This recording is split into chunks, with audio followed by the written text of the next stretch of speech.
சிவாவும் ஷரத்தும் நக்சலைட்டுகளின் பிடியிலிருந்து தப்பிக்க போராடி கொண்டிருந்தார்.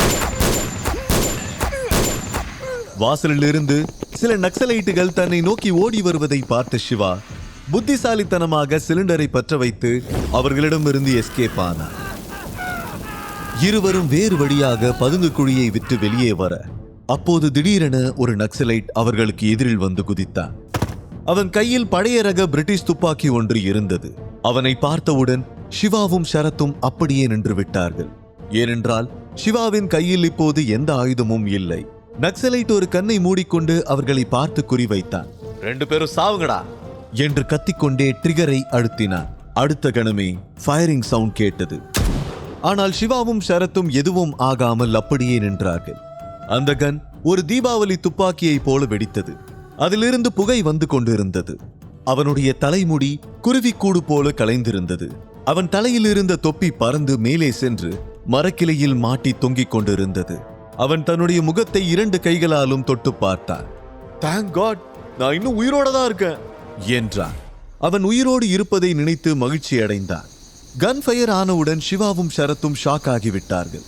பிறகு அவனுடைய கோலத்தை பார்த்து இருவரும் சிரித்து விட்டார்கள். அதை பார்த்து அவனுக்கு ஆத்திரம் வந்தது. அவன் இருவரையும் பார்த்து முறைத்தான். டேய், உன் கமாண்டோ கிட்ட ஒரு நல்ல துப்பாக்கி கூட இல்லையா? லேட்டஸ்ட் துப்பாக்கி வேணும்னா கேட்க வேண்டியதுதானே? ஏதோ இன்னைக்கு ஒரு நல்ல நேரம், நீ பொழைச்சுக்கிட்ட. நெக்ஸ்ட் டைம் இது மாதிரி துப்பாக்கியை யூஸ் பண்ணாத, அப்புறம் உனக்கு சங்குதான் என்றார் ஷரத். அவன் கோபமாக, வேண்டாம், ஓவரா சிரிக்காதீங்க. உங்களை முடிக்க எனக்கு துப்பாக்கியெல்லாம் தேவையே இல்லை. என்கிட்ட இருக்க ஸ்டிக்கே போதும். நான் யாருன்னு உங்களுக்கு காட்டுறேன். இதை சொல்லிக்கொண்டே அவன் ஒரு ஸ்டிக்கை எடுத்து வருவதற்காக அங்கிருந்து ஓடிவிட்டான்.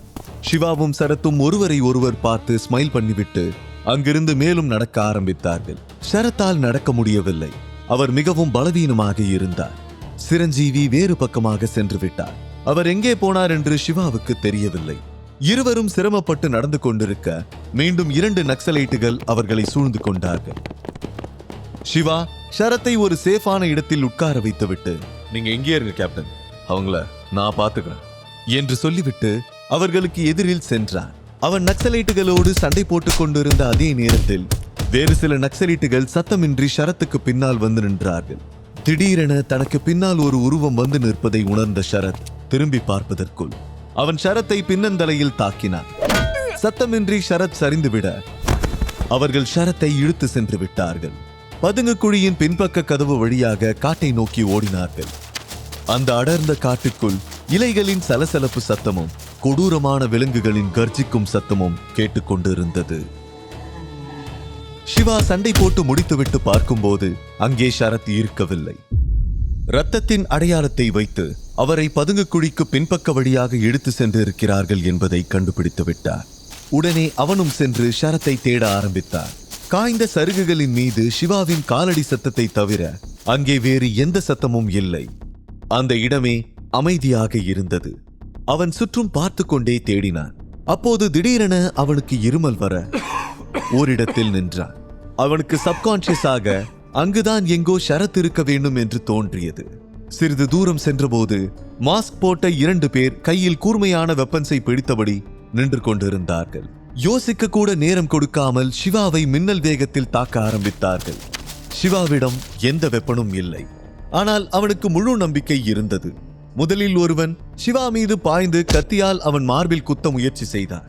சிவா சடனாக தன் மேலுடலை மட்டும் வளைத்து அவனுடைய அட்டாக்கில் இருந்து தப்பியதோடு அவன் கையை பிடித்து முறுக்கினான். அவன் வலி தாங்க முடியாமல் சுழன்று கீழே விழுந்தான். கத்தி அவன் கையில் இருந்து நழுவி கீழே விழுந்து விட்டது. பின் சிவா முழங்கையால் அவன் வயிற்றில் ஒரு குத்து விட்டான். அவன் அங்கேயே மயங்கிவிட அடுத்து 2வது நக்சலைட் உடனடியாக ஓடி வந்து காட்டுத்தனமாக தாக்கத் தொடங்கினான். சிவாவுக்கு அவனுடைய அட்டாக்கை கெஸ் பண்ண கூட நேரம் கிடைக்கவில்லை. அவன் மிகவும் வேகமாக தாக்கினான். சிவா அங்கும் இங்குமாக நகர்ந்தும் வளைந்தும் அந்த தாக்குதலில் இருந்து எஸ்கேப் ஆனான். அவன் கையில் கூர்மையான கத்தி இருந்தது. ஒரு செகண்ட் மிஸ் ஆனாலும் அது சிவாவின் உயிரை பறித்துவிடும். சிவா ஒரு கட்டத்தில் அவன் மார்பில் பலமாக எட்டி உதைக்க அவன் மரத்தில் மோதி கீழே விழுந்தான். பிறகு சிவாவும் அவனுக்கு நேரம் கொடுக்காமல் ஓடி வந்து அவன் மார்பிலேயே பலமாக எட்டி உதைத்தார். அவன் மூக்கிலிருந்தும் வாயிலிருந்தும் ரத்தம் வழிய ஆரம்பித்தது. அந்த காட்டில் மீண்டும் அமைதி நிலவியது.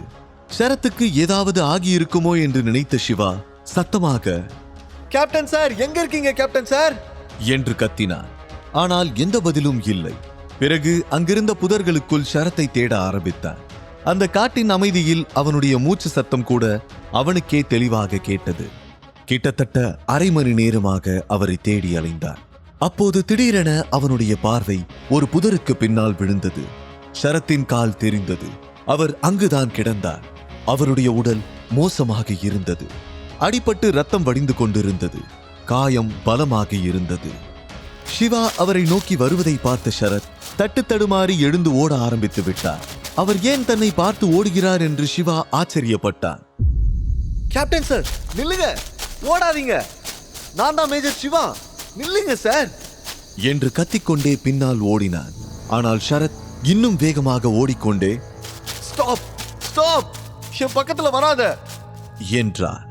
அவர் குரலில் பயமும் வலியும் தெளிவாக தெரிந்தது. அவருடைய கண்களில் கண்ணீர் இருந்தது. அவர் ஏன் திடீரென தன்னை பார்த்து பயப்படுகிறார் என்று யோசித்த சிவா, ஓகே கேப்டன், நான் நின்னுட்டேன் பாருங்க, ஓடாதீங்க ப்ளீஸ். என்னாச்சு கேப்டன், ஆர் யூ ஓகே?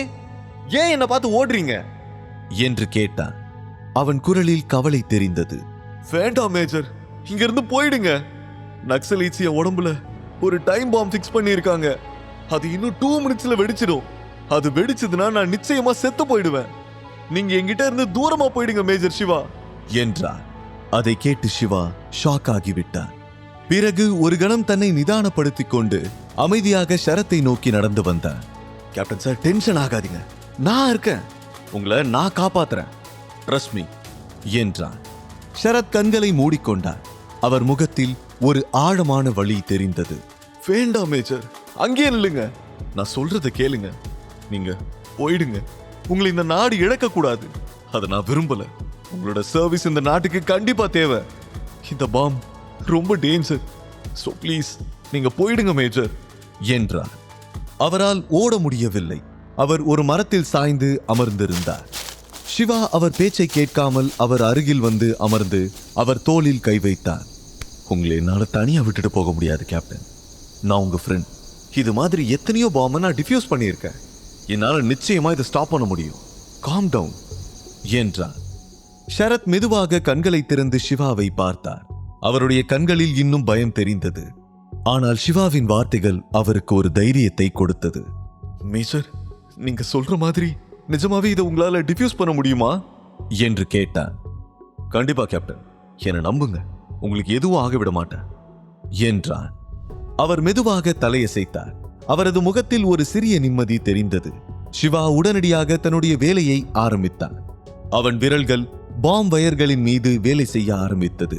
நேரம் வேகமாக நகர்ந்து கொண்டிருக்க ஒவ்வொரு நொடியும் விலை மதிப்பற்றதாக தெரிந்தது. அதே நேரம் அவந்திகாவும் தன்னுடைய வாட்சில் நேரத்தை பார்த்து கொண்டிருந்தார். அவள் இப்போது தர்மா குரூப்ஸில் இருந்தார். அவர் ஏன் தன்னை ஆபீஸுக்கு அழைத்து வந்தார்? சிவாவுக்கும் தினேஷுக்கும் என்ன சம்பந்தம்? சிவா ஆபீஸில் இல்லை என்றால் அவன் எங்கே என்ற பல கேள்விகளோடு டென்ஷனாக அமர்ந்திருந்தார். ஆனால் அவளால் இதை பற்றி யாரிடமும் கேட்க முடியவில்லை. சிறிது நேரம் வெயிட் பண்ண சொல்லிவிட்டு தினேஷ் சீரியஸாக சில வேலைகளை செய்ய சென்று விட்டார். வேறு வழியின்றி அவள் அங்கேயே காத்திருந்தார். அதே நேரம் சுப்ரீம் ஃபேமிலியில் இருப்பவர்கள் எல்லோரும் பார்ட்டிக்கு ரெடியாகி கொண்டிருந்தார்கள். நந்தினி தன்னுடைய ரூமில் இருக்கும் கண்ணாடிக்கு எதிரில் நின்று தனக்குத்தானே பேசிக்கொண்டார். அவள் பர்த்டே ட்ரெஸ்ஸை போட்டுக்கொண்டு தலைமுடியை ஒரு பக்கமாக வருடி சில நாட்களுக்கு முன் தினேஷோடு செல்போனில் பேசியதை பற்றி யோசித்துக் கொண்டிருந்தார். அவர் போனில் அவளிடம், மேடம், நீங்க 28ஆம் தேதிக்கு ரெடியா இருங்க, it's a special person birthday என்று தினேஷ் சொல்லி இருந்தார். அதை கேட்டு நந்தினியின் முகம் சிவந்து விட்டது. அந்த ஸ்பெஷல் பர்சன் யார் என்று அவளுக்கு தெரியும். அது நந்தினிதான் என்று அவளாகவே நினைத்துக் கொண்டவள் அதை நினைத்து வெட்கத்தில் சிரித்தார். அவர் மேலும் போனில், நந்தினி மேடம், உங்களுக்கு ஒரு ஸ்பெஷல் சர்ப்ரைஸ் காத்துக்கிட்டு இருக்கு, சோ பார்ட்டியோட ஃபன்னா மிஸ் பண்ணிடாதீங்க என்றார். நந்தினி ஒரு பெரிய தவறான புரிதலில் இருந்தார். அவள் எவ்வளவு பெரிய வலையில் விழுந்தாள் என்று அவளுக்கே தெரியவில்லை. கண்ணாடியில் தன்னை பார்த்து கொண்டே இதை பற்றி யோசித்துக் கொண்டிருந்தார். அவள் மனதுக்குள், ஹே நந்தினி, நீ நினைச்சதெல்லாம் நடக்க போற நாள் வந்துருச்சு. This is your day. தினேஷும் கிட்ட ப்ரொபோஸ் பண்ண போற டே. அதுக்கப்புறம் உன் லைஃப் டோட்டலா சேஞ்ச் ஆக போகுது. நீ எதுக்கெல்லாம் ஆசைப்பட்டியோ அது எல்லாமே கிடைக்க போகுது என்று சொல்லிக் கொண்டார். அவள் முகம் சந்தோஷத்தில் ஜொலித்தது. முழு கதையையும் கேட்டு மகிழ பாக்கெட் FM ஏப்பை டவுன்லோட் செய்யுங்கள். லிங்க் டிஸ்கிரிப்ஷனில் கொடுக்கப்பட்டுள்ளது.